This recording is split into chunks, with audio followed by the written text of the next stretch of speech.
gwata naba busolo gwaleka bimu mpale ani gwomanyira obaba akimuloga naye yenna yamuloga bisiyaga kona kajja wano nga kanyogogo obusolo nkayambye nkafudde kabikalaba mpita malaya kale ndi malaya naye ologo gwe bagira emabega omukwano gunyuma bwe guba gutandika bwe guba wamu bwe gukula abaganda balugera kati Sefuko ne girlfriend we oba yali girlfriend we wetogera bevuma ebitagambika kati bonamba kuletedde wabula Sefuko bamuvunaana okuba nti ebyaddala ensonga yamugobya ekituufu nti yali ayagala kusigala mu relationship y'abasajja mbu muli wa kisiyaga kungwe era omukyala agamba nti yetalina kirala nsonga nnyo wabula ono kakati bano beerangidde buli omu n'alangira obukyafu bwa munne ebyaddala gwe obiraba otya era ddala oli tiimu mukyala oba musajja wuliriza bisesa byewuunyisa naye tulina okuyigamu lwaki muba temusirika nga mwekyayewuliriza wabula gwe nalumana namukadde toddamu mubadde mukimanyi ng'oyo simanyi oba kino kyamukuliramu oba bakimusiiga oba yasikira kisikire nze mbabuulidde yamuloga bisiyaga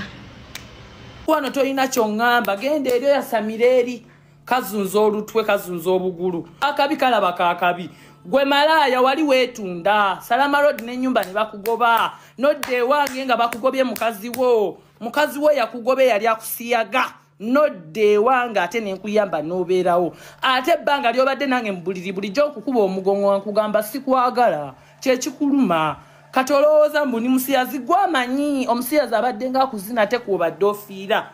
nekerija ku mbolo yango gikutula nakugamba bakusokoleyo ekyuma mu busolo kyagaana ekyuma nekinfumita mwaka ku mwaka gwani gwomanyira mukwano sokosokole ebyuma by'omu busolo bwamalayo obukujjudde olyoka ojjonja samiri ekisookera ddala ofuba okakasala ntunga we otukira okwagala okwewaka ku mwana omuto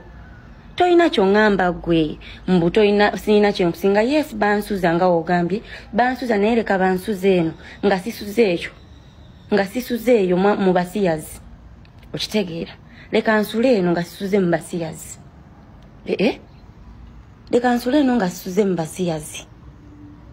igwe omusiyazi diya gwenyina nakukolera interview kubanga be batakumanyiko byebingi sisobola kubeera na musajja ng'akomawo ng'awunya byemabega nga bava kulya sisobola I cannot era weebale kungoba diya weebale kubanga n'olunaku lwe wangoba sinti nali saagala kuvaawo just nali neeraliikirira kubanga I wasn't ready for that naye era ekikuluma nti wali omanyi ngenda kwegayirira kunneesibako mukwano nakukoowa bw'oba owulira oyagala lutalo nange mukwano lufune kati tulukole gwani gw'omanyira oyina ki gwe malaya oyina ki ku myaka 35 gy'olina what do you have what do you put on the table oli lukazi lukadde onyogoga obusolo owunya obusolo gwani gw'omanyira gwe lukazi gwe oyina ki gwe luno lukagoya oyina ki gwe lumalaya gwe lukagoya toddamu okummanyira oyagala amasannyalaza nti ekiyimba kyo kigaanya otambula naye njagga kuwa toddamu kumpisa mukamwako neesonyiwa lwaki obeera osaba omusajja wange ssente gwe ssebo gwe nnyabo toddangamu kusaba basajja bange ssente ayina abasajja oyo gwe mulaba ayina abasajja bamanyi n'omubuuza baby will you marry me n'agamba yes baby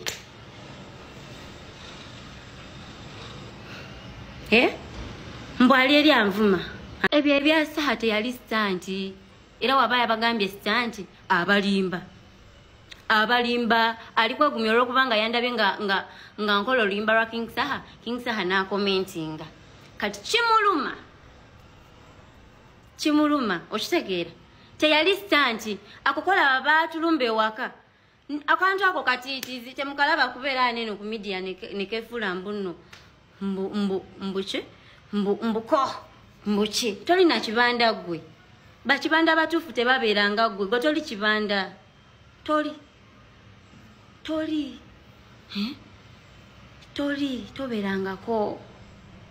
tobeerangako kuba ekisooka oli mukazi ate n'ekirala okola ebintu nafe abakazi bye tutakola. Bajja ne batulumba ku by'emmotoka olw'omumwa gw'ako akantu nga keefulambu kanwanirira. Oyo abeera waba ayina byagala oyisaawo oba nga ayina gwayagala onyiiza oba nga anoonya kasente ngadda ku bantu ng'avuma kati nga mmala nga gamba mbunze abikola because of me. He wants me to feel guilty for that. Toshitegeera? I can't. Kuba bano basaha gwe webajja wakola otya babuulire gwe ateefuula mutiitiizi babuulire kyewakola ako kemulaba akantu ako era ababeera nako ne mukeeraza muwedde temugata naye taata gwe weesomeramu kubanga taata we mugagga gwe muli banaku temulina yadde akayumba k'essubi oli munaku weesibasiba ku bantu ogenda okakasa abantu kino kiri mukwano nakukoowa nakumala onnyogoga ate oli mugazi ate owunya obusolo ate ofumita nakugamba genda ewassengawo bakugyeyo ekyo ekyuma ekinfumita wagaana kati oli wano yassa mani gw'omanyira gwe namukadde simanyanga ne kagoya genda ogoyeza eri obumana bwo nzijako omutuli gwo kazunga nkammanyira keefulambu ka kitalo nnyo tolina kyoli gwe nzijako gwe omutuli gwo tokiddangamu n'okummanyira bakusiyagasiyaga wenawe n'olebera obusolo bunnyogoga butonya ayisi nawe ommanyire kazungazunga ebisiyaga ebikajjudde ani ate akunuuna busolo gwe ani ate akunuuna busolo Benita wali okola ki naye mwali temuguza abazungu busolo nga mwenuuna nga mwekwatirira mwekuba engalo kati wuliriza gwoba oyogera no n'erinnya lyange omanyi gwe bakusasudde nze sibyonoona teri ansasudde nze nkimanyi oli tiimu eri era abawala mwenna mbasaba mwewale Sefuko gwamanyi temusemberera Sefuko kale tebansemberera Sefuko mubi ajja bafumbye emmere ku ziraiva amala abagobe basibye wawe nga bulijjo tobyogera nga bulijjo bunkyaza tobyogera nze mpagira hezo era Shabira samusima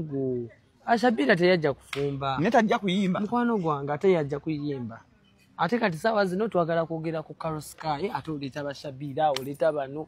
kiki has gundi ampeza message Carol Sky Hezo Music Carol Sky angamba lekera okupostinga ebifaananyi bye by'obusegu ku Telegram ngina fuluma wano eno kulai ngina vano ku interview yo oli ku oyo omwana nzisagala kwogera ku oyo omwana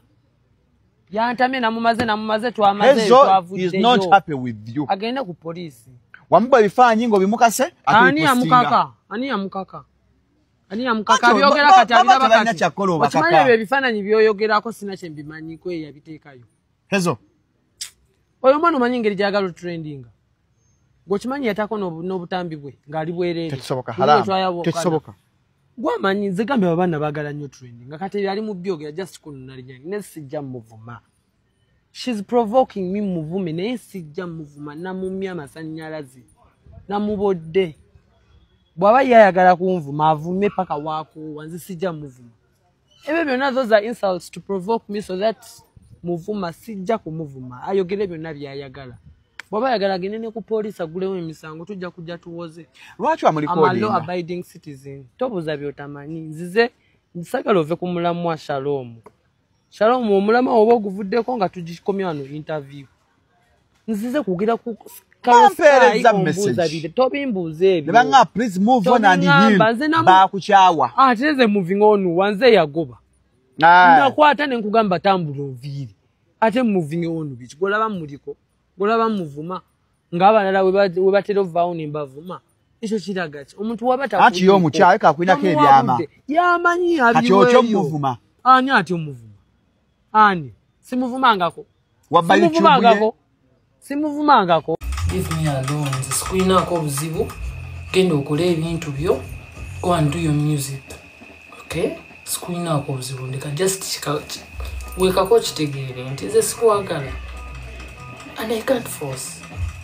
I don't know how to pretend. Oba golowooza njagala ni gwamanyi me I don't. You in particular sikwagala. That's the main point. Yes. Ate nyambo jeko tatu yange ku mubiri gwo. Remove my name. Chiche nnyo. Chichenyo. Remove my name, Ndeka. Move on. Nebuli lwenkwesanyiwa gwe ngodda. Gweke nyinyi. Atodde nse kukubye. Nesikugoba. Atengo